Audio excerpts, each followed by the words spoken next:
G'day. This video has taken well and truly over a year to film in its entirety. I wanted to do that to show you all the aspects of the seasons of the year. So this is a two-part video. In this first part, I'll go over some of the expenses that you will incur if you have a swimming pool, or even if you're contemplating building a swimming pool. In the second part of the video, I'll show you some great tips that I've learnt in my well over 30 years of pool ownership to save money and exactly what's involved, if you don't know, in maintaining a pool. So let's get into that now, the first part. All prices are in Australian dollars. Pool running costs vary significantly based on the type of pool you own, lovely, the size and material, and your location. If you're made of money and or don't care about spending far more than you need to, then go ahead and pay a fortune for professional services and someone else to do all the hard work on your pool, which considerably adds to the overall costs versus DIY, or at least doing what you can to reduce costs.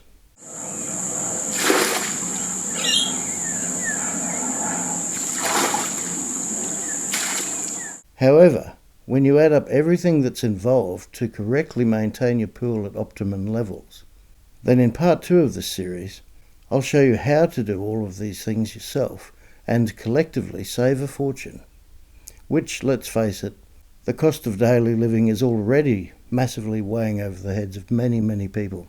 So why wouldn't you want to end the year with more money available to you?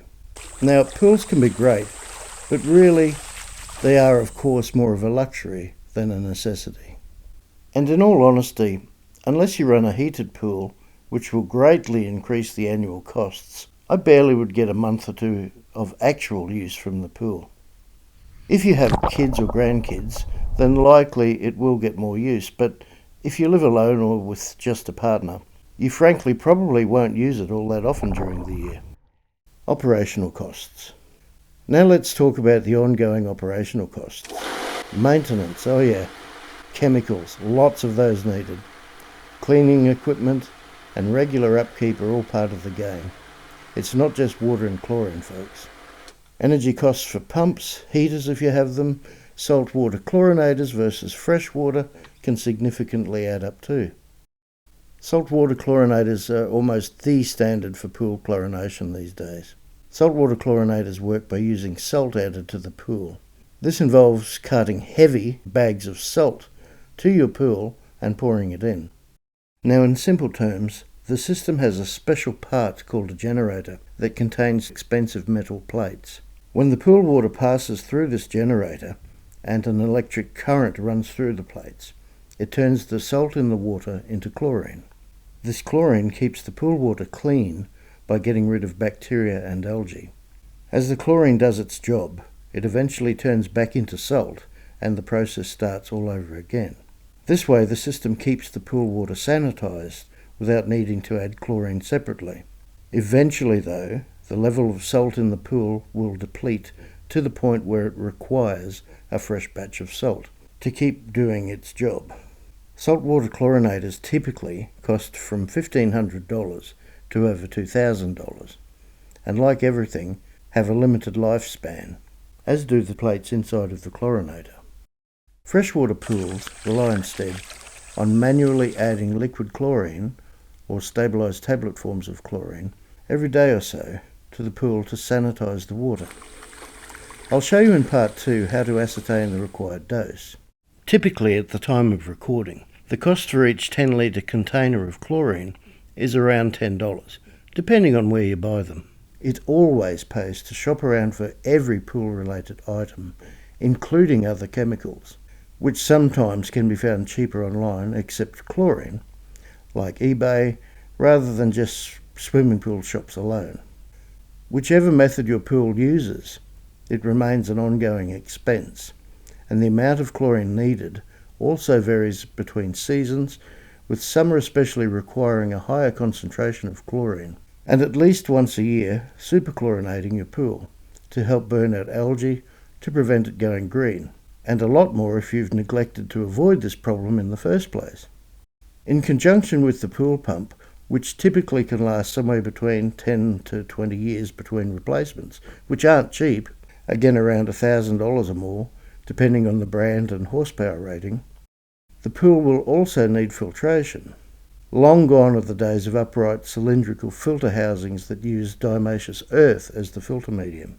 These days, sand filters are almost exclusively used, with glass filter medium becoming more common, which uses small beads of glass rather than sand to filter, or strain out the tiny contaminants that are drawn into it by the circulating water. These filters easily run at $1,000 or more, and like pumps, also have a limited lifespan. We're on our third in 25 years. There are also incidental items that, not so often but once in a while, need replacing. Things like vacuum hoses from the in-pool cleaner. Fortunately, they're relatively inexpensive, like $10 to replace. And you can buy just the segments that may have started to have a tiny air leak at the connections, rather than a complete length of hoses.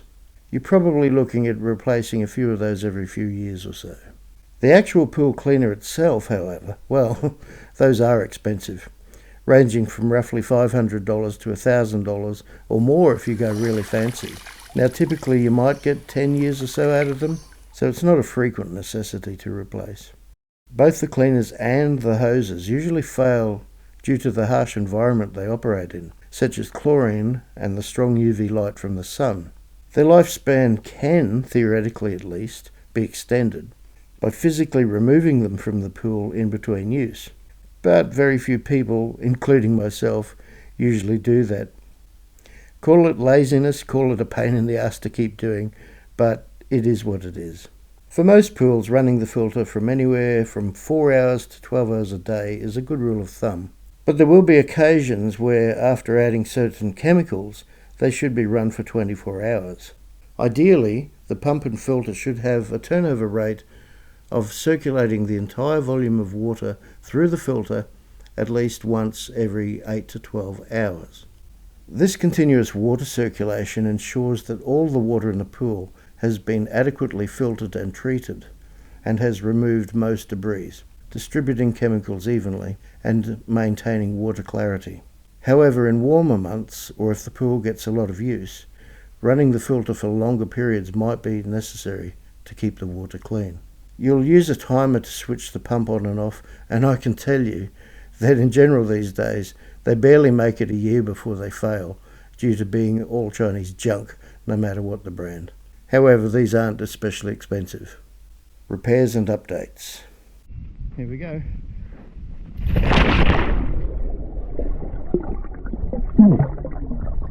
Don't forget the time and effort that manually goes into cleaning and maintaining the pool. And let's not overlook repairs and updates. So we're taking a camera in the pool. Wear and tear happens. Liners tear, coatings like pebblecrete wear, pumps malfunction, all these come with their own price tags. Plan for unexpected repairs and consider future upgrades to keep your pool in top shape.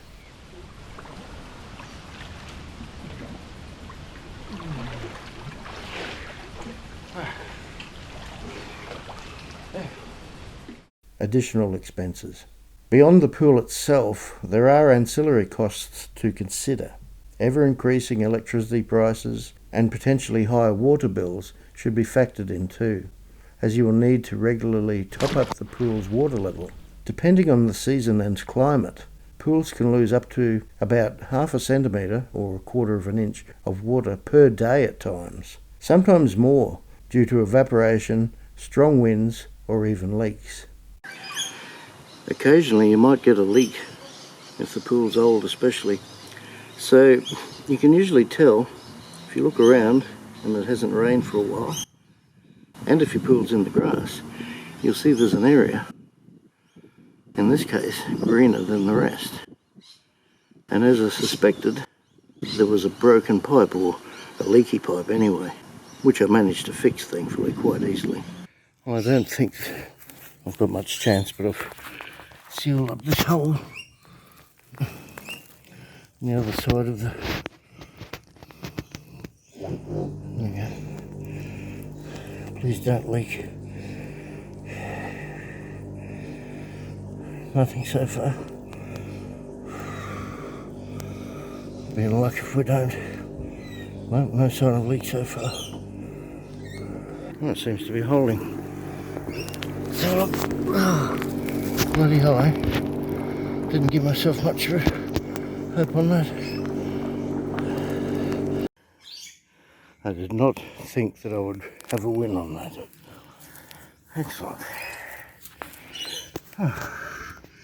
Hell, you do have a win in life sometimes. Great success. Unless you're fortunate enough to live in an area with frequent rainfall and can keep topping up the pool with the rainwater tank, you'll have to rely on town water, and rate hikes have become astronomical for water prices. You can reduce the amount of water loss by using a pool cover, but again, the initial outlay for one of these giant things is considerable, and they can be quite unwieldy to use, especially on your own. The benefit, however, in having one, which we don't, is that it also helps keep out leaves, sticks and debris that either fall or are blown into the pool, and which use up the chlorine much faster, as it struggles to keep down the amount of phosphates in the water, which is what algae feed on. A pool cover also reduces, therefore, the need to manually scoop out leaves, etc., that the skimmer box and cleaner often miss. Scoop nets will typically need replacing every 3 to 5 years as well. Fortunately, they only cost around $25. Conclusion. Owning a pool is undeniably a fantastic luxury, but it's essential to understand the complete financial picture. So in the grand scheme of things, it would be impossible to give you an accurate figure of what it will cost you to run a pool for the year. My pants are falling off. But this will be a rough guide anyway on the sort of outlays that you will have to make when you own a pool. Every pool will be different, and the costs will vary from year to year because of things I've mentioned. There will be fluctuations from year to year of chemicals that you use and the amounts. The initial cost is just the tip of the iceberg. Operational, maintenance, repairs, and additional expenses all play a role in the comprehensive cost of owning a swimming pool. So join me in part 2 of my series, and I'll guide you through every step of regular maintenance, how to do it, and also give you some free tips that many people don't even realise that you can save a lot of money with. Well, that's the end of part 1. Thanks very much for joining me. Be sure to watch part 2, where I'll show you exactly what's involved in all of the aspects of pool ownership. See you then.